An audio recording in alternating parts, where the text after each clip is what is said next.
boy. Yes, sir. Welcome back, everyone. Welcome back to another show. I'm your host, Luz Takes. We got another one back again, reoccurring guest. Y'all already know his name. Jay Tucker's in the building. Talk to him. Hey, what's going on, man? Thanks for having me, my guy, man. First of all, I gotta say, bro, keep up the incredible work, man. Like it excites me to see up and coming content creators come in the game and start smoking stuff, man. And you were one of the ones I kind of came across. I was like, yo, he got it, man. He got it. Man. I see you out there doing your thing, man. So salute to you and everything you're doing out there, man. Salute to Cowboys Nation, man. I would like to be able to enjoy a victory Monday, y'all. But we ain't had a victory Monday. We ain't heard no sounds from the sidelines in weeks, man. It don't sound like we might getting like I said, if I'm Bose, man, I need my money back. I need my money back ASAP. Man, I feel you. I feel you, man. I appreciate bigger YouTubers that came before me in this community, giving me just inspiration and just a path to retrace, not to work. You feel me? So I appreciate that. Listen, if you're new here, join the conversation, join the chat. You know what I'm saying? Like and subscribe. We are at like 910 subscribers, closing in hot on the big 1K. So I really appreciate y'all, man. I know even it's hard. It's hard out here. I know Cowboys don't want to act right. Cowboys don't want to act right. Listen, let's start with yesterday. Let's start with the game. Okay. Let's start with the game. What this season irritates you the most? Like you can be personnel, scheme. What irritates you the most when watching the Cowboys every game? Yeah, I think for me, to be honest with you, the number one thing that irritates me is the personnel. And I kind of posted this on Twitter today. And a lot of people I know, they had expectations that this year's roster was better than last year's roster. Now, me personally, I didn't feel that way because I felt like what you were trying to do is replenish your cup with a bunch of rookies, man. And you play ball, I play ball. There's always going to be some sense of learning curve, no matter what, right? But now some greats can just hit the ground and start running like a Micah Parsons. Sometimes it takes you a little longer to develop, and that was my biggest concern when you try to replace a Tyron Smith with a Tyler Guyton, who I still think is going to be phenomenal at the NFL level. But when you're playing a brand new position, there's going to be a learning curve, right? You replace a Tyler Biotish, and I think that Cooper Beebe is going to be phenomenal, right? But there's going to be a learning curve, right? Then you have Kalen Carson, who's kind of an unproven guy as a fifth-round pick, but now you're asking him to step in and fill the void for Deron Bland. You're biting off more than you can chew. You know what I'm saying? So I just feel like when it comes to the Cowboys and their personnel, they really lean too heavily on the draft and the younger guys, and you're putting them in situations where they're learning on the curve, learning on the fly, but it's at the expense of the Cowboys season. It would have been much better if you would have had maybe you do have a Stephon Gilmore and you let Kalen Carson learn under that, and maybe some of the blowout victories, then you get your reps. Or the same thing if you would have had a Tyron Smith and let Tyler Guyton kind of come in and fill the void after that, right? But you just don't have that. It's pretty much rookies or bust. And right now, our rookies aren't doing us a big favor and a big boost. I feel like the one guy that would have gave us the biggest boost was Marshawn Nealon, and he went out with the injury. So it was like, there it goes right there. So I think for me personally, it's the personnel. Now there's some other things schematically we can talk about, but personnel will be number one on my list. Yeah, I mean, this perfectly, because I wrote a little, tweet, a little draft analogy for like how the Cowboys, because if y'all don't know, the way we do things here in Dallas, it's very much frustrating. It's very much irritating because we're so stubborn in our ways. But listen, I said, here in Dallas, we do mismanagement of the seed. Now, mismanagement of the seed can ruin the soil.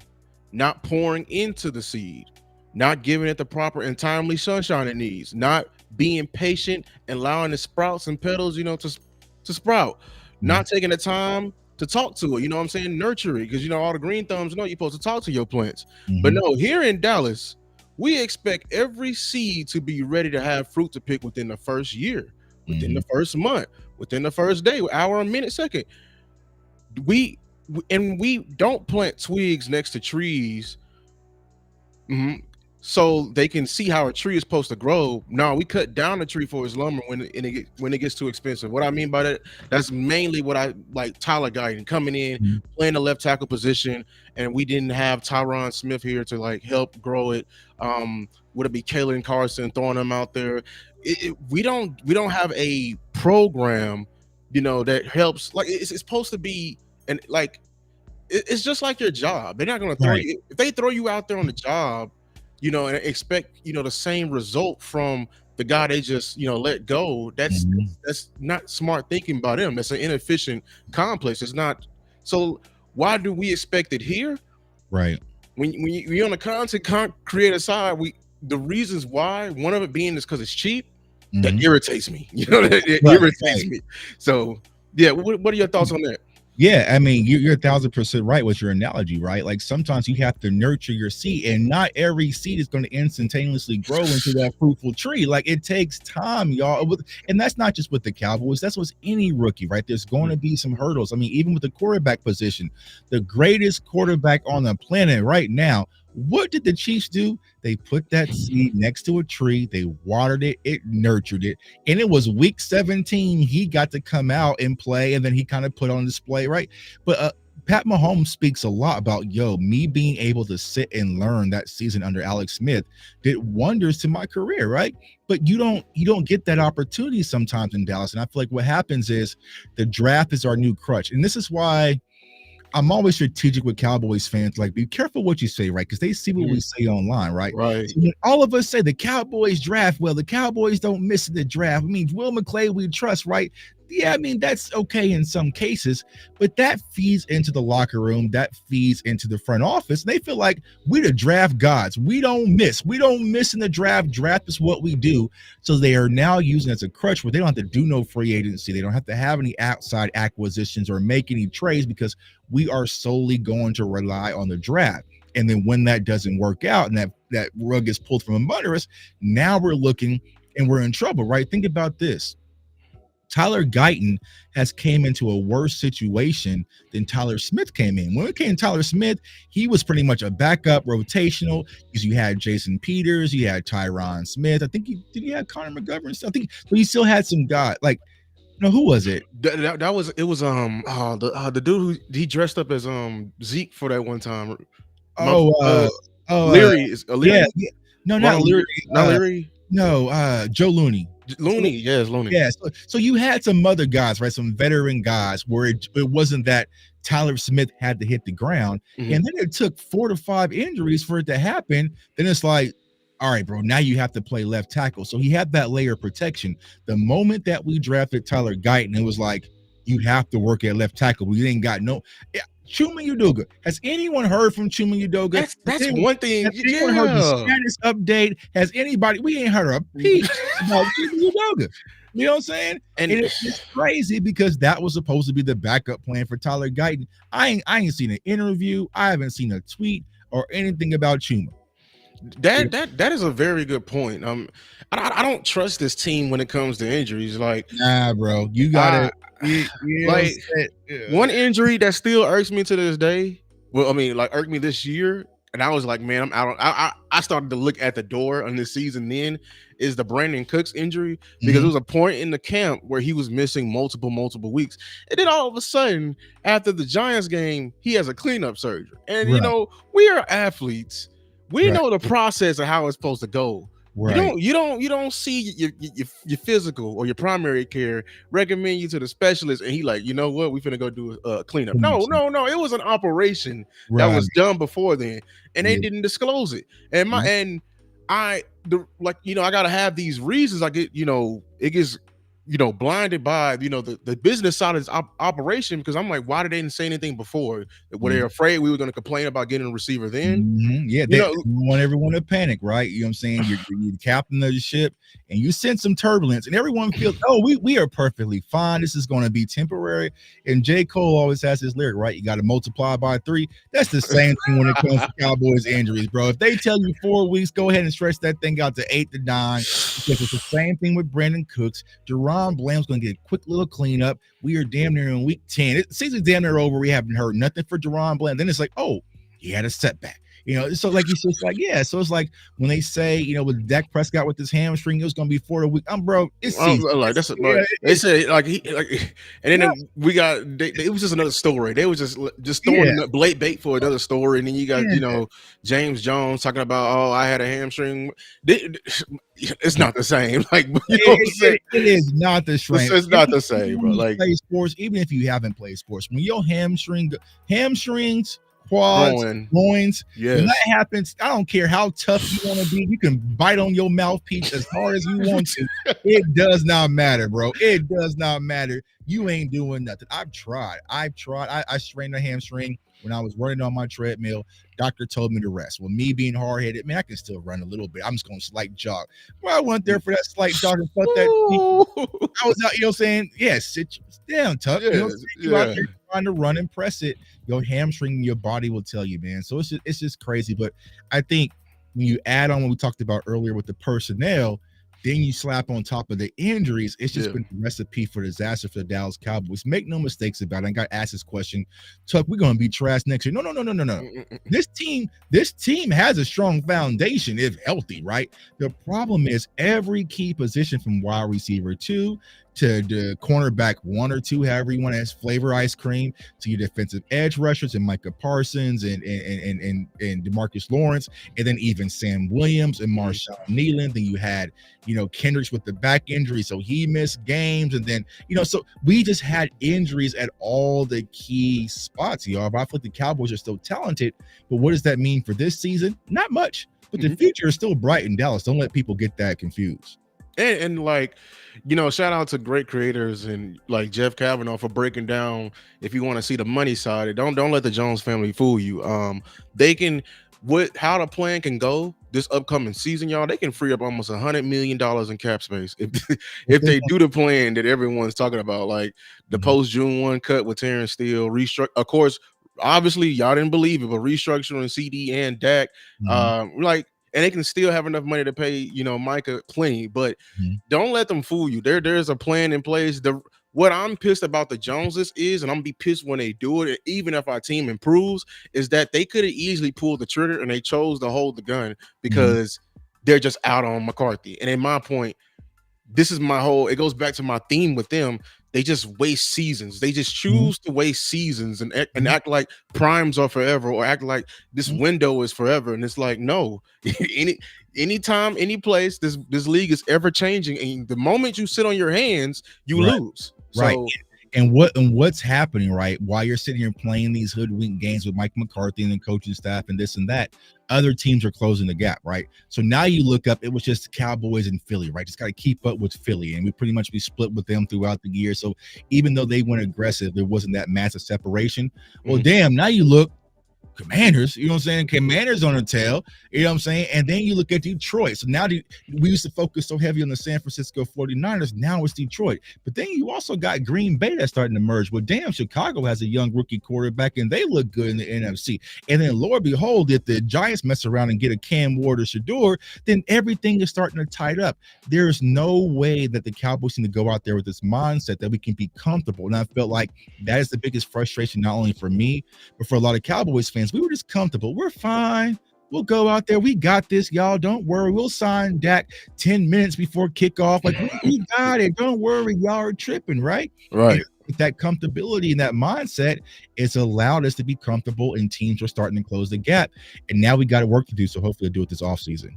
Yeah. Shout out to Coach Marv. Shout out to everybody in the chat. We got like 82 people here. You know what I'm saying? Make sure to like and subscribe. Oh, no, Mark, that's my dog. But Yeah. I'm gonna let you answer this because you right in that area. So because I know the roster. I feel what you're saying, Coach Marv. The way they're set up, they have money tied up, and they have like a core foundation is set, and they rotate, and they do a very good job drafting. They're drafting at the back of the first round every year, and they do a very good job bringing in talent. But yeah, make sure everyone who's here like and subscribe. Closing in on 1K. Go and check out J Tuck's channel. See, it was a CFO. CFO Sports, yeah, and everyone over at CFO, come over to my dog Lou, man. Subscribe to the channels, hit that 1K for him. But Coach Mar, here's my pushback. And y'all know I live here in Kansas City, so I cover that team. You know what I'm saying? It's kind of hard to do so, right? There was a left tackle that the Chiefs drafted out of BYU this year in Kingsley Cemetery, right? Probably mention that name, right? He went out there, struggled game 1, struggled game 2. They benched him. Yep, They they benched switched. him Yep. and switched, right? And they've been playing Wanye, right? Wanye Morris, right? That's I say Thomas, right? Morris, right? And then even last week, this past game, Wanye Morris got hurt, right? He got nicked up. They put Kingsley back in. Kingsley started getting smoked. They said, "Hey, bro, can you even give us like 60% Wanye?" Wanye said, "I'll give it a go." They put Wanye back in, right? So it could be a knock to Kingsley, but they're saying, "Listen, young rookie, we believe in you, but you are not going to disrupt this flow of what we have going on right there." You know what I'm saying? So you're able to pull that lever. Let's say, for instance, Tyler Guyton's out there struggling. Who are we going to pull that lever for? Who are we going to pull the lever for? We have absolutely nobody like Exactly. So that's the difference, right? There, I forgot Felix Anundike, right? The defensive end they drafted out of Kansas State, right? He was struggling. Don't matter. Okay, bro, it's going to take you some time to grow. You're not going to hit that proper learning curve. Go sit down. We're going to go with George Karlaftis. We're going to go bring another guy in, and we're going to keep this championship movement going. That's the difference between the minds of the Dallas Cowboys versus the Kansas City Chiefs versus the Cowboys. It's like, no, we drafted him, spent a second-round pick. We're going to let him bleed out. You got to figure it out. He has to figure out, and that's the difference, Coach Mar. So I agree, they do have some young players out there, but there's also those insurance policies, and they're not going to let your team bleed out due to the season and them struggling early. And also, their coach runs the ball. So exactly right. And they are proactive, right? Boom, Pacheco goes down. They went and brought in Kareem Hunt. Boom, you have Rasheed Rice go down. They went and got DeAndre Hopkins. They're constantly, because they tasted victory. It's all they know. Like, mediocrity doesn't exist here in Kansas City. You know what I'm saying? It doesn't even exist anymore because they've changed their mindset. They are going for it every time, and every game means something for the Kansas City Chiefs. They could sit back, and they went on the road last year. No. They want to get this home field advantage. So this is just a difference in mindsets. They are not complacent. Why is a two-time champion, back-to-back champion, not complacent? But the Dallas Cowboys, the way we kick back and chill, it looks like we've been smoking stuff for years, bro. You know what I'm saying? we good. You know what I'm saying? Like, oh, we don't need no DeAndre Hopkins, bro. We got this. You know, so yeah. Shout out to all the content creators in the building, man. JV B-Boy said, "Do you believe Ashton Richards performed better than Tyler Guyton at left tackle just this game?" I seen a couple of clips of it. He did pretty well in a left tackle, but I still believe we're in this part of the season. We need to give all the reps to Tyler Guyton as you possibly can, so we can get a pure and fully evaluation. I want to fully come up with my mind at the end of the year that he is not the left tackle of the future. I don't want any questions. I don't want this pushed back to next year, because next year we should have everything in place, God willing, to actually compete again. And I don't want any questions anywhere. I want formal answers. So shout out to Ashton Richards though, because I think we're gonna talk about it today because me and Jay Tucker had a little fight on Twitter. I was like, I wanted to draft O-lineman early, and one of the main reasons was because the right side of the offensive line is finna be gone, and I didn't trust guys like Ashton Richards because before this game, the coaches clearly didn't trust him. Ashton Richards was damn near like an alien. You never saw him, you never saw him. So that scared me to put in full trust in him as for a full NFL season. I was gonna say, like, we finna have the same season next year, just on the right side, because you know what I'm saying. So that was my only pushback. So yeah, I'm so glad that he got some play time. We can finally get an evaluation on him. Yeah, and I mean, I know a lot of Cowboys. Well, I won't say a lot. There's some portion of Cowboys fans that like to hear that, but for me, I'm the same way, Lou. I'm in evaluation mode, right? So I've been preaching to my community. The thing that we're going to focus on is who's going to continue to fight and not show quit, even as bad as the season's going, even as bad as these games are going. So I'm in pure evaluation mode. So yeah, it is good to see Ashton Richards. Does he have the traits? Could he hold up at left tackle, right? Should we make the move, or do we need to go? We'll talk about here in a second and draft another guy. So it's like, yeah, we get that opportunity, but I 1,000% agree. Now it's the Tyler Guyton time. Now it's time for the young rookies to go out there and learn, and maybe you put Maris and give him the green dot, and like now we're in that type of season, right? But earlier I wasn't for it. But yeah, I think that Ashton Richards had a solid game. I don't want to say he played better than Tyler Guyton because I'm a big proponent of stacking days, right? Yeah. Like you remember Mozzie Smith, right? Had a good game versus the New York Giants. Yep. can you stack it? No, he hasn't, right? So it's just like, yeah, I want to see that continue. So yeah, you might have had a good game versus Philly, but can you do it versus Houston? Could you do it again, right? So maybe Austin Richards gets that opportunity, maybe he doesn't, because I think Tyler Guyton's going to return. But yeah, I think overall, I haven't really went to the film. I'm probably going to get to it here in a second once we're done. But I think he had a solid game. But I don't want to jump out the window and be like, he's a better left tackle than Tyler Guyton thus far because it's only one game. Because remember how everybody was in Kent, you know what I'm saying? After them few Micah clips of Tyler Guyton, we crowned him all pro. You know what I'm saying? Yeah. In preseason, it was like, oh, Will McClay, I'm sorry, and we don't miss. Now it's, oh. I mean, I did say the biggest weakness, is his biggest weakness right now is the hands, and right, yeah, like hands are probably one of the most important features of an offensive line. It's every like offensive line play is just boxing. Like if y'all didn't understand, you feel me? So is it possible? JVB boy says, is it possible with a new O-line coach? But right now, Tyler Guyton. He's saying if Steele and Guyton, that's why I don't want. Like I was out on Solari some weeks. I was out on Solari like. I think the Giants week because like what I noticed and like how I came to this conclusion, Tyler Guyton was losing one way, right? But when I'm seeing Terrence Steele lose the exact same way, that's a red flag to me. The one guy was playing college ball last year, and all practice he's trying to get his keys from who? The vet. And if the vet is losing the exact same way, you know who he getting his keys from? The coach. So and they're both, and I hate the sets they got them setting. Obviously, you already know Zach Martin may been, falling off a cliff, but I'm telling you right now, offensive linemen don't fall off a cliff the way Zach Martin do. They it's a gradual fall, and then once they realize they're average, they retire. But Zach Martin's below average right now. Tyler Smith is playing high. Cooper Beebe is probably one of the few, lights of this offensive line I'm proud of because he's actually progressing. I just wanted him to see the field, see the stunts more, and he's doing that progressively game in and game out. So yeah, I agree. Solari is a big issue, right? And here's my problem with Solari, right? Going back to our conversation, you've been given more than enough resources to have the O-line picks, bro. You didn't have draft pick after draft pick. You didn't have 2 first-round tackles. You got a brand new center. You had Tyler Biadasz. You didn't had Tyron Smith, and then you still had Matt Waletzko. Like you've had enough to get the job done. And my biggest concern is, like you said, it's not the young guys. It's not even Tyler Guyton and Cooper Beebe. Now, Tyler Smith, you're kind of excluded because Tyler Smith is playing well.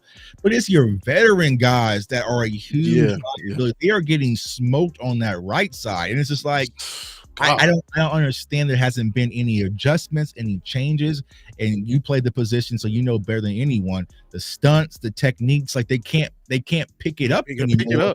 It's just like a tackle in stunt, bro. Like it's nothing crazy when it comes. It's nothing crazy. All you have to do. I mean, it's easier said than done. I don't at the NFL level. I know. But I'm telling you right now, how to pick it up. You have to get in the film room and rep it out. It out. It's all it is just muscle memory. Like I kept when BB and then the rules of football. Everybody on the defense has to maintain a gap. The moment you feel somebody going away, somebody's coming to replace it, unless it's a broken play. And BB slowly but surely is getting better. I'm seeing. Zach Martin struggle with this. I'm seeing everyone getting to either they're getting too invested in blocks or they're not vested enough. And it's just inconsistent for me. And now everybody is struggling with hands. And then like Coach Marv just pointed out, it's what's really catching it is our star guys. Like I came on a proponent, like I did a whole short and everything. I said Tyler Smith was going to be the best guard in football this year. He does not look like that. You feel me? It's with the strength, and it seems like he's regressing a tad bit. I'm like, Tyler Smith should be, Oh yeah. With that, Coach Marv, I 1,000% agree. Our stars don't turn up like stars when we need our stars to show up. You know what I'm saying? Like we just don't have those moments where it's just like, think about right now defensively, who's the one that's really turning up? It's the Marvin Overshown. You know what I'm saying? Like he's the one that's going crazy, but it's like when we need to play now, Diggs did play well the last, like I said, 2-3 games. Diggs has played a lot better, but those guys, the CeeDee Lambs, and I think me personally, my biggest disappointment has been Jake Ferguson, where it's like, all right, bro, I went on the ledge for you. You're looking kind of funny in the light. Like, you know what I'm saying? Like, you got to give me something. I see you repping your girl, and you got, hey, bro, I need a little bit more from Jake Ferguson. So our stars aren't stepping up. And then the problem with that, y'all, is the Cowboys are very star heavy. It's Dak Prescott, CeeDee Lamb, Jake Ferguson, Zach Martin, like those. So when those guys are bad, bro, it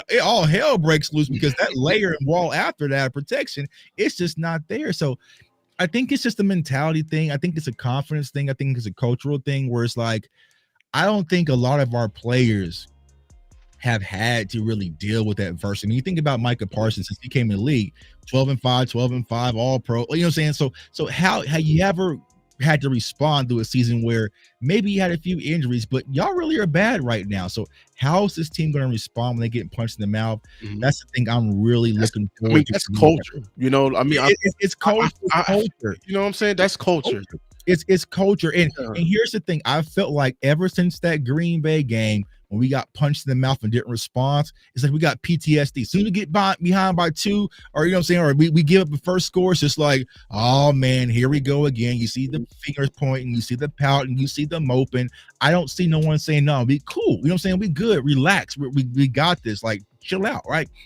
Look at Kansas City. Once again, I hate to keep going back to them, but it's like they don't get rattled when they are down, bro. It's just like, oh, we down by even in the Super Bowl. If that was the Cowboys in the Super Bowl last year versus San Fran, we would have exploded. You know what I'm saying? They were just cool, calm, and collected. Like, listen, we got this. We've been down all season. This is what we do. We come back. We just don't have those building blocks culturally that we can build off of, because it's not like, oh, remember that time we were down by Detroit, you know what I'm saying, by 14, we bounced back? Nope. When you get down by Detroit 14, you got smoked. Oh, remember that one game versus the Saints when we was trailing a little bit in the third? No, y'all got smoked. Like, you don't have those confidence points to build off of right now. And I think that's one of the biggest plots for the Cowboys is they're struggling mentally and also physically. Yeah, and I put this on McCarthy. I just put out a whole video today, y'all. I did 5 reasons McCarthy, like this hurricane that we're seeing, or the Hurricane Cowboys. Mm-hmm. I'm telling you right now, 5 years ago, even in the midst of our 12-5 seasons, you could have saw the signs, and I did just put out a video on that, because I'm telling you, like, the coach very much so affects what I'm seeing is preparation. Like, it's an issue with that. I don't like McCarthy's first 15 plays because that's literally all the offense. Like, if your first 15 is terrible, the whole game it's going to be a bad look. You feel me? So right. It's just little things like that. So I don't. Here's my question, y'all, when it comes to Mike McCarthy, right? Because at first I wanted Mike McCarthy in 2020, but when he got here, if y'all remember back in 2020, he was super aggressive. It was go forward on every 4th down. We were fake punting. It was just like pedal to the floor. But for some reason, he just pulled back the reins and he's ultra conservative. I'm like, where's the Mike McCarthy that we used to see across from the sidelines? And we would shake up and freeze. And Jason, like, where is that? Where is that confidence? I just don't see it. I don't see no fire on the sideline. I don't see no passing. Talking about, maybe the players should kind of rally around. No, the coach. Hey, listen, y'all, get it together. Get y'all. We thought that bringing in Coach Zimmer, we were gonna get disciplined. We were gonna get. Bro, he just sitting over there chilling, man. You know what I'm saying? Like, everyone's just sitting over there chilling. I don't see no fire, no passion, no emotion, no chewing out, no one getting benched, no nothing. It's just like, hey, man, here we go again, and we're getting punched in the mouth. So yeah, I agree with Mike McCarthy. If you're not gonna be the offensive-minded coach that we know you have been in the past, right? You're not going to be an inspiration. You can't fire this team up emotionally. Then, just like they say on Office Space, what is it that you say that you do? Like, what do you do? You know what I'm saying? Like, yeah. So I think it might be time to move on from Mike McCarthy, but also Coach Zimmer, wipe the slate clean. Get a young staff that this team can ride for. And I know people hated Dan Quinn, but at the end of the day, I knew the defensive side of the ball was going to ride or die for DQ. You know what I'm saying? Yeah. So, yeah, before we answer this question, because shout out to Boss Cowboy, he asked me this question yesterday. Like, would you be okay with firing McCarthy now? I mean, for my answer was, it's a dream. Like, yeah, I want to get rid of him immediately, but like, it's not gonna do nothing. Really. It's not gonna do. I don't really like the offense will fall off a cliff. It's too many like different minds and unqualified guys to take over. I just really fully don't trust. Yeah. If this was last year, right, and we had DQ still on staff, I'm like, yes, get him about here. Yeah. But it's just like, let's just keep it a buck. Are the Cowboys going to give Al Harris a fair shot? Probably not. So maybe me personally, just as a fandom, I would say I would like to Al Harris kind of get his opportunity, maybe get his name out there, see if he can turn things around, maybe get a few wins, right, for future opportunities. But I think firing Mike McCarthy would be a big mistake, because like you said, who's going to call the offense? But at the end of the day, he ain't doing nothing on offense anyway. So maybe Dak Prescott can get the headset and he can kind of run things from the sideline. Because I mean, 45 yards passing, bro. I mean, what is it that you do? I mean, hell, you can pass me the headset. I can probably get you at least 70. I'm not. He's gonna have 2 yards. I ain't gonna lie. I would have stopped. I'm not throwing. I'm sorry. I'm not throwing the ball yesterday. I'm actually going to call 30 runs. Yeah, I don't play scary. I've been playing scary football, man. Like I've been doing on Madden. I get online. I see people pick the Ravens. I got the Cowboys with no running back. I'm playing scary football, dump into the flat, and try to get out here with a 7-3 victory. And whatever, a dub is a dub, man. But hey, you know what I'm saying. But yeah, I would try to like maybe give Al Harris the opportunity, but they probably won't. Shout out to DMV. He sent the question. He said he got a question. Am I okay with Hoffman at center and BB at the right guard when Zach retires? That is a very good question. That is a very good question. Oh man. Like Hoffman, I like Hoffman. The only difference I'm gonna say why I prefer BB over Hoffman is because Hoffman is a hat on hat guy, and Tyler Biotis really like scarred me, with that. I mean, he was smart, he was a starting call-up center. But with BB, at least I'm getting movement. And who knows, maybe Hoffman next to BB and Smith, maybe that. But like I expected better with BB next to Martin and Smith. So it really depends on this offensive line coach.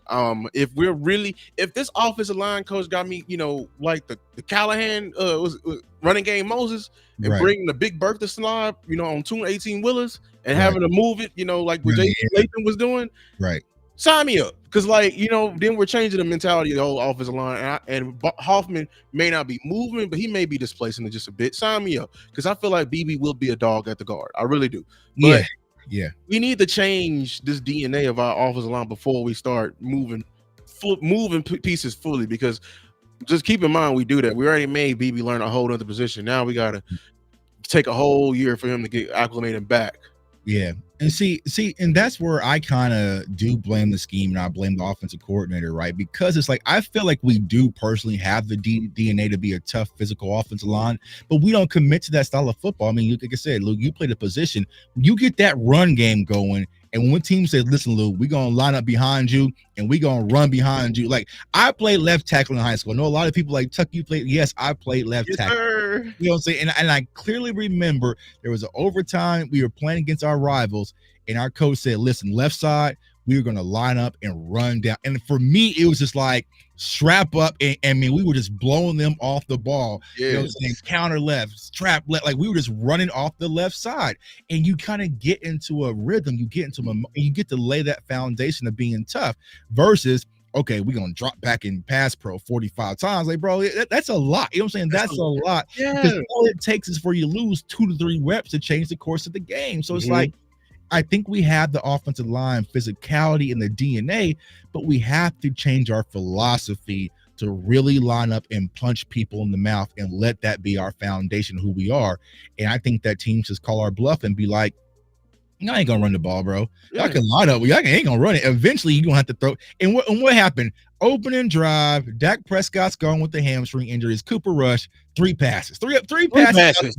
Boy, that pissed me off. Don't give me 3 passes out the gate. You know what I'm saying? That's and you know what? And the football gods punish you because the very next drive, now you want to call a run play, and guess what? You fumble on a mesh. So like, that's totally what you've been doing this entire practice, McCarthy. You've been passing the ball all practice. Right. You ain't did no type of mesh point. So that's why I get mad, so mad. It's a late. We asked to run the ball, yes, to slow it down for Dak, yes, to get more guys to commit to the box, yes, but your offensive line has 2 rookies. And you're asking them to be on their heels and to sort and to process information, because you are processing. You have to sit back and process information all game long. And like the defense, of course, they're going to take care of it. It's going to put them in action and stunts and send action their way. Of course, they're going to do that, and they succeeded with that. You know what I'm saying? So, McCarthy really pissed me off with his game plan this year because I like your rookie Tyler Guyton got respect from a dog in the preseason running the ball. I feel like he's more than capable to. I feel like he will be a 50% better player if you let him attack the defense like 60% of the time. I think he would, you know, and confidence boost. It's a confidence boost. Yeah, and you're being timid when they mess up, but it's like you're not giving them enough reps. It's like, so out of a 70 rep game, you're giving them what, 20, and they have to be perfect reps for you to commit, like for you to be like, I feel confident, let's call another run play. And that only happened like one game this year, and that was the Steelers, right? and look how it opened up things, right?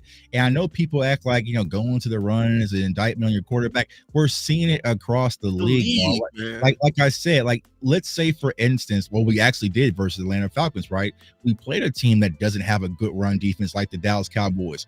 I don't think we can line up and do to another team what other teams are doing to us. We can't run the ball 35 times down someone's throat like the Baltimore Ravens did, because they're going to call our bluff, and they know eventually you're going to have to start airing things out. And it's just like, it's just the identity thing. And here's my last kind of piece with this.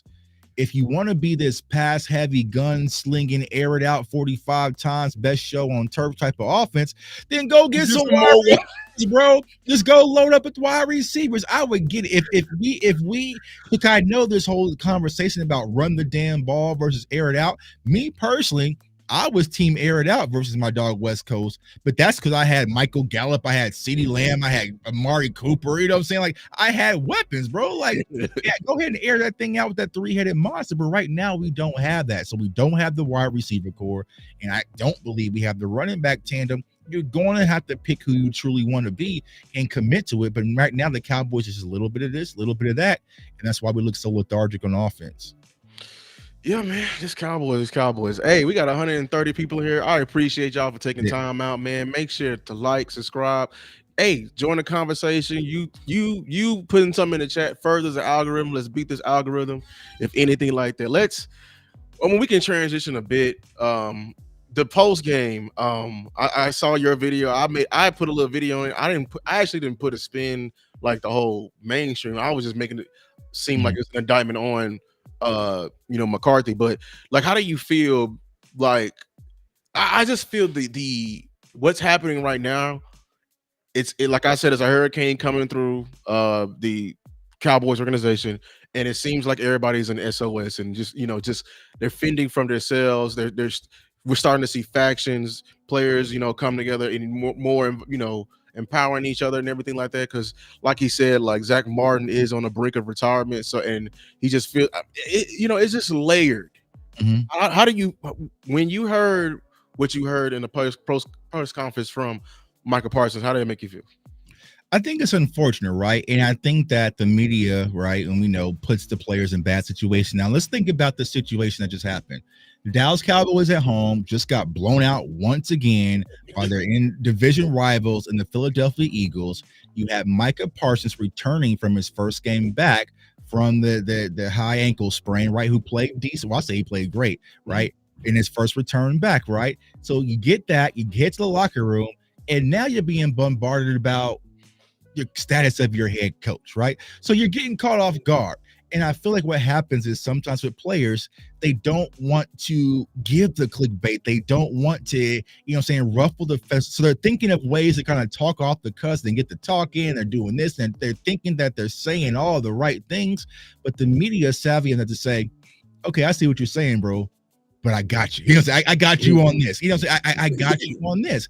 And I don't think that Micah Parsons had any intent to slight Mike McCarthy. If he wanted to, I've been around Micah long enough. He is a very blunt person. If he wanted to shoot you, he'll just shoot you, bro. Yeah. He would have said it like, listen, man, our coaching staff is trash. I think Mike McCarthy needs to go. Like, you know what I'm saying? Like, he would have said it, but he was trying to give this leadership type answer.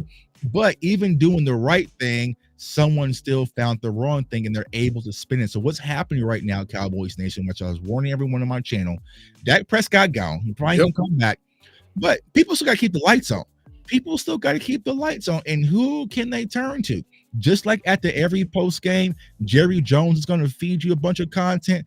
They now know I can just go to Micah and just get him talking about something. He gonna give me something. Yeah, he gonna crack. Yeah. He gonna give me something to turn in for my 8 p.m. deadline to my editor. You know what I'm saying? Like, so that's what's happening. So it's unfortunate, right? But it's just like I was trying to explain to some of the players, don't go, I'll just take the fines. I'm not going to, because that's when they're going to really villainize you, right? Mm-hmm. So it's just like the media does spin. No matter what Micah says, they would have just addressed it and tackled it any way that they want to.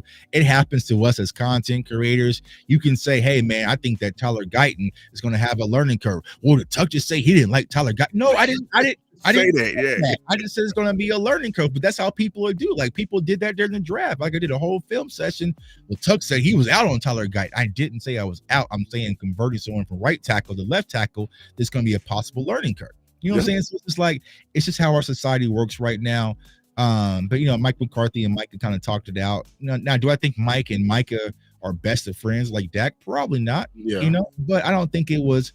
Because what he was saying, I feel, right? We've all played sports, and when Mike has said this before, the Zach Martins, the Tyron Smiths, the DeMarcus Lawrence, they might not get another opportunity. Mike McCarthy has so many friends, and he put so many of his homeboys on. If he probably need a job, he can get a job. You know what I'm saying? Mm-hmm. He didn't put everybody on. He can be on someone's coaching staff or be a quarterback coach or something, so he will be good.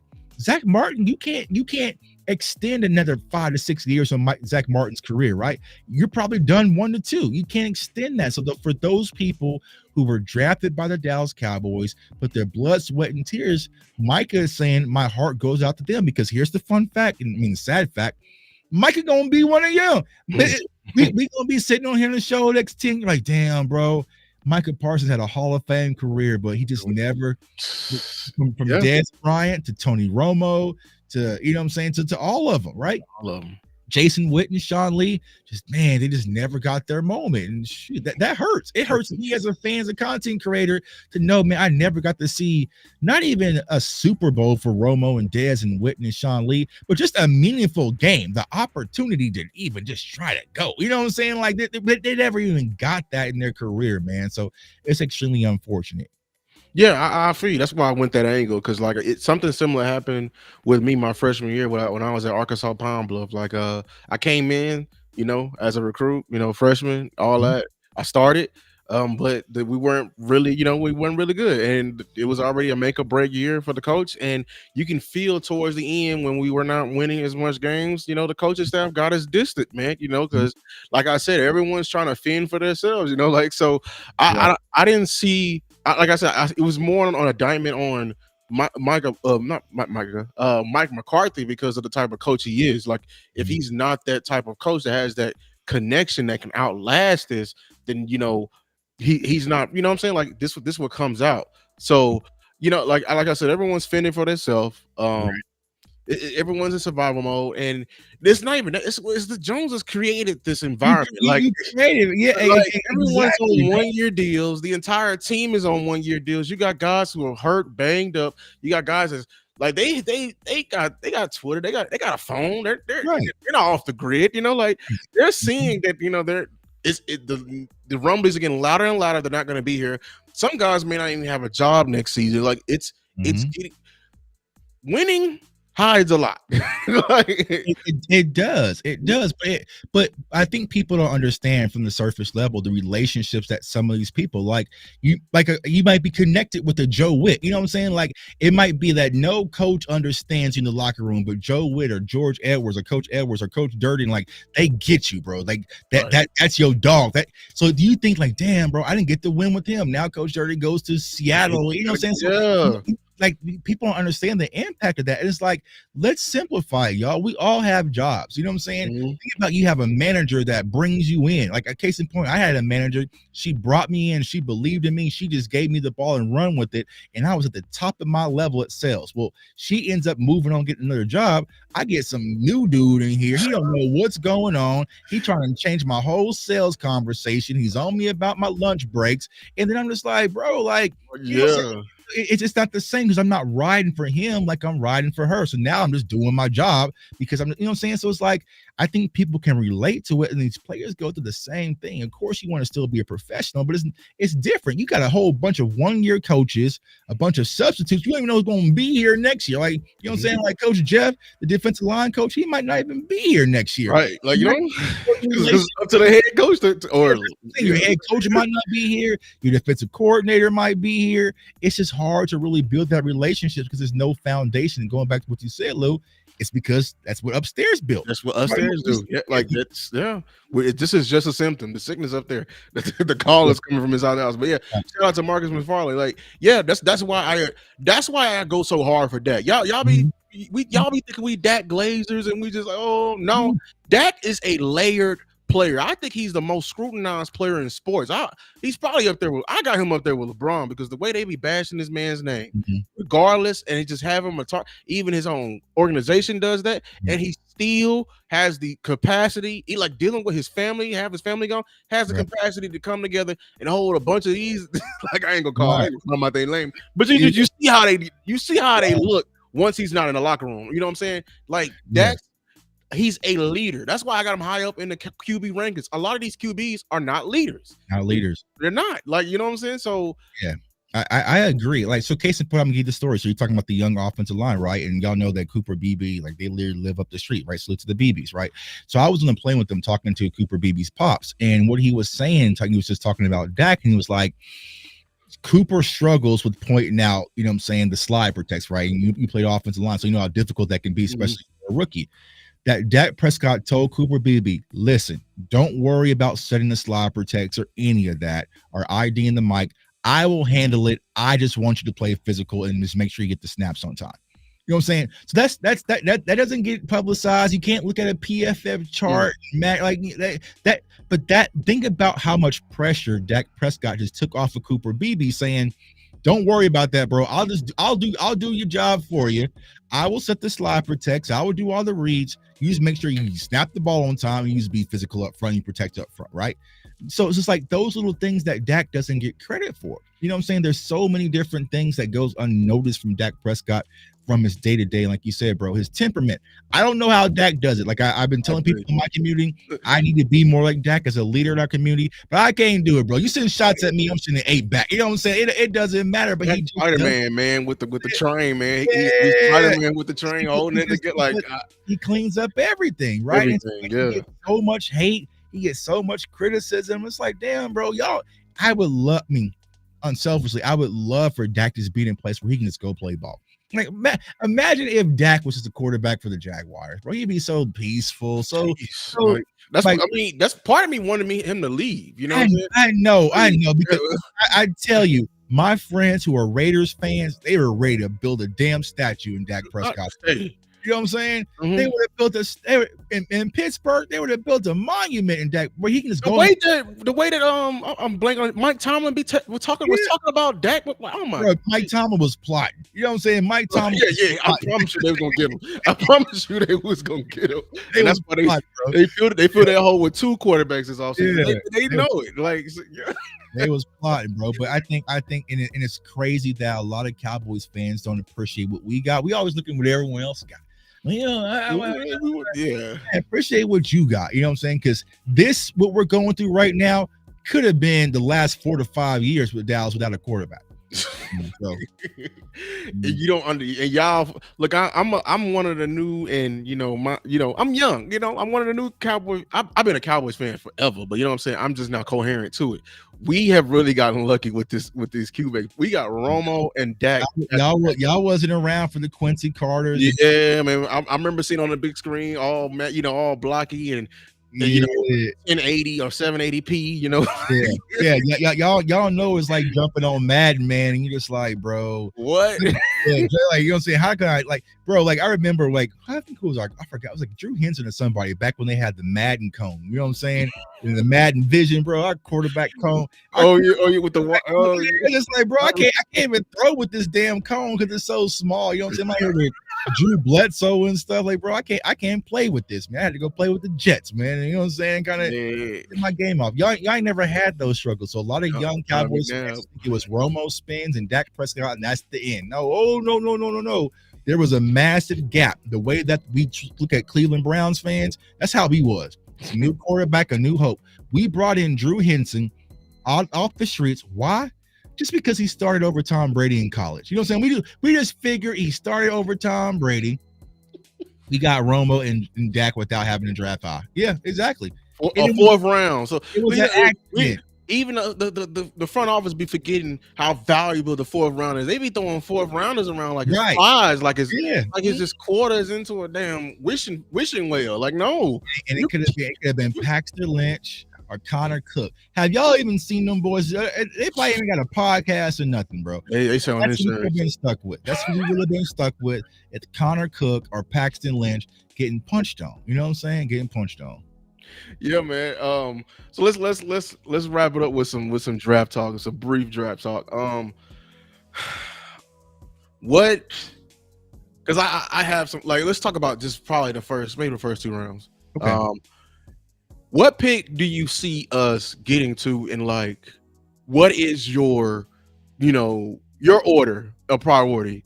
Like if we can get up, say top 6 or top 5, or if it's top 10, like who are you looking like as a must draft, or who?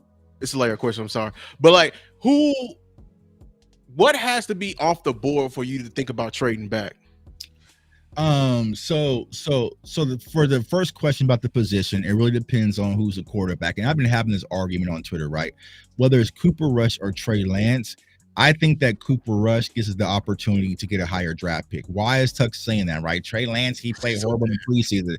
Because if there's anyone that can catch lightning in a bottle and start to sneak a few games and get hot at the right time, I feel like it could be Trey Lance, because the element of surprise, right? It could be a game where we're playing the Giants and all of a sudden Trey Lance rushes for 165 and 2 touchdowns and we win that game. Or it could be something versus Carolina, or I feel like we can catch that lightning in the bottle where we can get streakish and people can start to rally behind him. So if you tell me it's Cooper Rush, as of right now, even if it's Trey Lance or Cooper Rush, I think we're going to be around 8 or 9. I think we're going to be around pick 8 or 9. So then the conversation comes to place. Me personally, the very first pick that I am looking at is the wide receiver position. Yep. The wide receiver position, whether that's McMillan, whether that's Bond, whether that's Travis Hunter, I don't think he's going to get that far, right? So those, that's the position that I'm thinking as wide receiver. Now I know the conversation is Genty Mania, but I promise you, Cowboys Nation, I failed y'all last year. DMV, you failed them last year too. We broke down all those running backs and we didn't draft one. I will not allow that to happen again. And when I tell y'all this running back class is supremely more talented than last year, once we get to the film, y'all going to be like, oh, I like him. Oh, I like this Johnson. Oh, I like this. Oh, I forgot about Ollie Gordon. He had 1,700 yards. Yeah. There's going to be so many running backs where I feel like you don't have to go get one in the top 10. Not that I wouldn't be excited if they wouldn't got Genty in the top 10, but there's plethoras of them, man. My guy Marion Hampton, I know DMV likes him as well. I know Carolina. The kid is phenomenal, right? Yeah. My guy here in Kansas, Devin Neal, all-time rusher, all-time touchdown rusher in Kansas history. He is phenomenal. Like, there's so many guys out there. So I would go get a wide receiver first. Then I would go get a running back, because even though the running back core is deep, I feel like the premium value for running back is going to be a lot higher, because I don't like this offensive line class. There's not a lot of tackles. Yeah, right? It's not. Yeah. What's the premium value? So I think that it might be for a team to go snatch one early. So I would probably get a running back in the second round. I'm not going to sit back and wait, because we don't have a fourth as of right now. I'm going to try to sit and get one in the 5th or 6th, because I want a guy that's impact. I can close my eyes and I know this guy can go get me $125 on any day. You know what I'm saying? Like one of those guys, like a Bijan, like a, it's like, so there's so many of those. So I would go wide receiver, running back. And another position that I'm starting to aim in a little bit closely is the tight end position. I think that we need to go get another tight end, whether that's because Jake Ferguson might not be who we thought he was, or we need a tight end too, because Dallas Cowboys last year, we ran a lot of 12 personnel. We didn't this year because Luke Schoonmaker's not out there. Then you have Brevin Spong Ford. He's an undrafted guy. Okay, go get a guy. There's a guy out of Iowa, tight end youth. Hey, shout out to my Longhorns. Yeah, Check, yeah. I check mean, out yeah, Gunnar Helm, man. yeah, Check out Gunnar Helm. yeah. So there's some guys out there that can really stretch the field and be that dynamic threat, and I feel like that's what Dak is missing, Mhm. is that. And then me personally, I know a lot of people will see my mocks and be like, "Yo, you don't have the." I don't want to draft a defensive end, or not defensive end, defensive interior. I want to go buy one. There's Oh, this you want thing to called go? there's Okay. this thing called free agency. You can actually go just buy you a veteran defensive tackle that's already been through the fire and that can go and help your defense. That's kind of where I'm thinking. So I'm going wide receiver, running back, possibly tight end, defensive tackle. There's also some deep corners we can go get as well. So yeah, So drafting. yeah, you're viewing Hunter as a receiver. That's interesting. That's I'm gonna do some film on that, man. Like I don't know. I don't like I really thought Man, earlier. he looks very natural at corner to me. I know. At first, I was like, Tuck, he's a corner. But then when I try to explain this to my community, right? There's a difference between watching a player and scouting a player. So I haven't scouted him yet, right? I go through every technique, but just watching him, bro, I'm just like, well, damn, he's really smooth.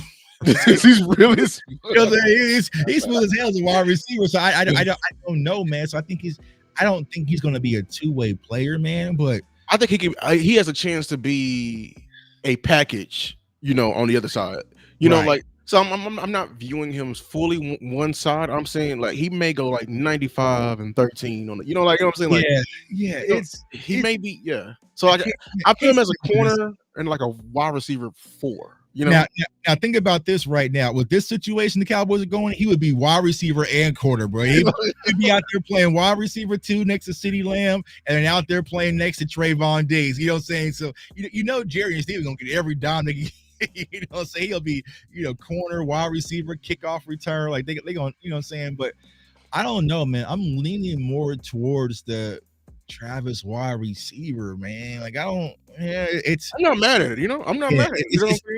It's very. It's not gimmicky. It's not like, okay, he's just a guy, a back just playing wide receiver. I actually think he might be a wide receiver actually playing corner. You know what I'm saying? But he's smooth on both sides. I mean, I can see that because his that's why I think he's gonna be so dangerous at corner. Right. I feel like he's when I just got done watching his corner film. If y'all, he's so sticky. Even on like overall, he's so sticky. And I feel like, man, I'm just thinking like, man, I'm just noticing like I just watched the Baylor game. They're not even looking his way. You know what I'm saying? That's the problem, bro. He's so good at both sides of it. It's not even looking his way because like everyone he's got. He's not afraid to tackle. I love the mentality. Like he'll come up, he'll stick his shoulder in there. Like he's fast. Like if he's off chasing you, on a motion like a orbit motion, jet motion, and you have leverage, and you think you're gonna have like opens, he will close that space down and will come up and tackle. And I love like I'm like, man, and I know we don't need a corner, right? But in my mind, I'm trying to bump Deron Bland back inside. It's just a dream, a dream. You know what I'm saying? Because I know Jay Lou is not going to be here forever. I love him. He's having a hell of a season. You know what I'm saying? But honestly, okay, my first, I know I tweeted, I was like offensive lineman, but I just got done watching like the first 3 O linemen out there, bro. Yeah, we don't have a premier tackle in this draft. I know you said when we were talking about like if there's a Joe Alt, but there's no Joe Alt. There's no Joe Alt. There's not. Yeah, because I'm seeing this. What's his name? Will Anderson? No, Campbell. No, I do not want him. No, I do not like it. He's high. He's narrow. I'm like, it's what we already have, bro. Yeah, I'm like, no, keep that away. Keep that away. He's too. But I like Banks. I think Banks is gonna be a hell of a guard, because he played with great leverage. But that scares me about some trade back. That's the trade back. I'm prioritizing receiver. I'm only prioritizing 2 names I will listen to. Tet for sure. And then Travis Hunter. Then I'm throwing out a wild card. I want Mason Graham. I will pick Mason Graham up there because I and everyone's like, oh, Michigan. Oh no, I'm telling you, turn on the kid tape, bro. Turn on the kid tape. I feel like he can be a game. I'm drafting DT because I'm under the impression that Mozzie's gone. I think Mozzie's gonna be somewhere else, and I don't trust the Cowboys to buy a DT. They I know, showed but me I mean, yeah. 2 or 3 times. I do not trust them. They will go cheap they just look at size and measurables and think they can fill a gap, and it's more than that. And at least if they can do that and pair them alongside a young guy, because Right. that's what they want to do. I can't, if I had a dream, yes, let's go buy DT. Let's go buy 2 of them. Let's go buy 2 great ones, Right. mid. But the Cowboys ain't gonna do right. Like I don't even trust them. They showed their hand already with this Mingos trade. Like I tweeted, That I'm like, scares me, bro. That that scares scares it scared me so much, because it not only you traded for him because you loved him, but it scared me because you trading the 4th. That shows me that you didn't even value coming into the draft high looking at receiver. Like, you know what I'm saying? Like, so well, Lou, we did spend a 4th round pick on Mingo, and we believe I can see them using Mingo as a plug-in to why they're not drafting wide receiver. And I'm already getting pissed off thinking about it. I'm pissed off too, because it's like they're coming in trying to they're thinking like oh my god, they're not creative. They thinking they're gonna draft a wide receiver too. Why not let's pair 2 ones together? You know, like Right. let's be creative. But Right. they're just this crabs in the barrel mentality. Like it scared me, them trading a 4th, because I'm telling you, it told me so many things. Where people are arguing, is he better than CeeDee Lamb? You know what I'm saying? Like I want that. I But want that. You know, but we gotta, and you know what that brings up?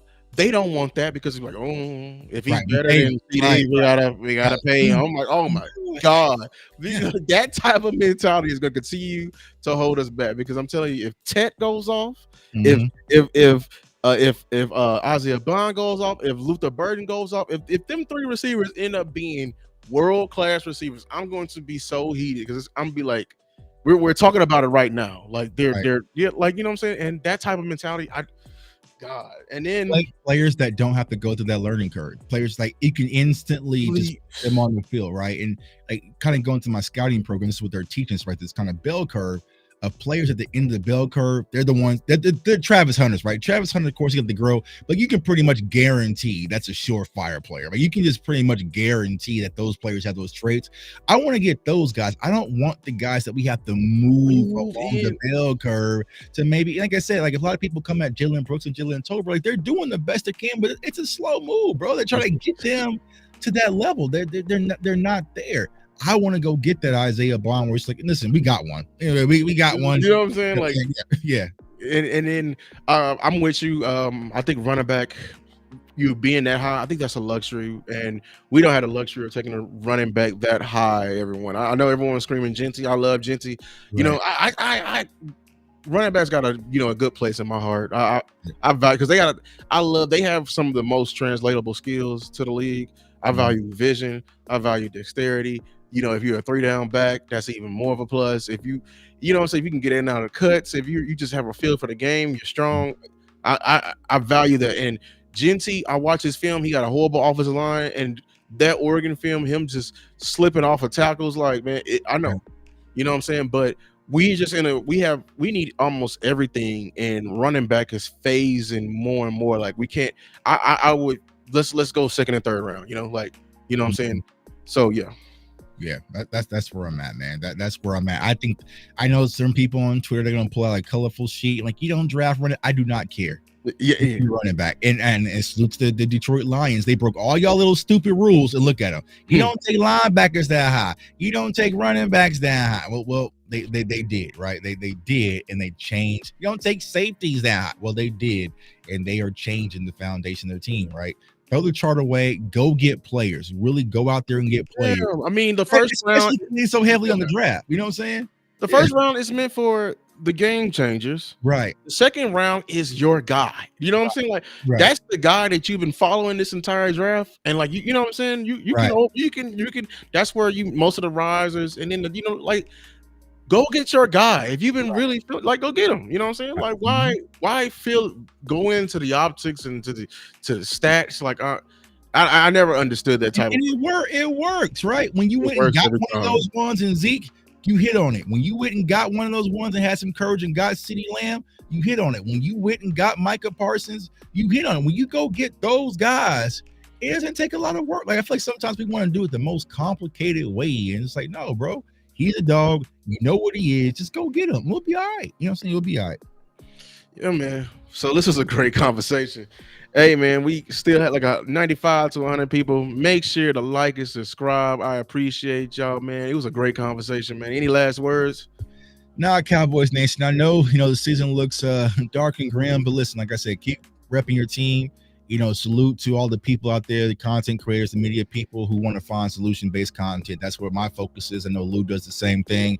Trying to find solutions. It might not be solutions for this year. I ain't got the answer, Sway, but I know that we're going to continue to thrive, continue to strive, and try to find answers to fix this team to get everything back up and running for next year. So, like I tell everyone, be on the lookout, right? Keep your head on the swivel, because right now you're about to get clickbaited and junk fooded, everything, right? Because now people are starving. Christmas around the corner. People got bills to pay, right? But at the end of the day, man, keep your focus, and the focus on finding ways and solutions to help this Dallas Cowboys team win a championship. Salute to all the great content creators and media people out there. Keep that's the main thing. Appreciate y'all. Yes, sir. And it's still fire.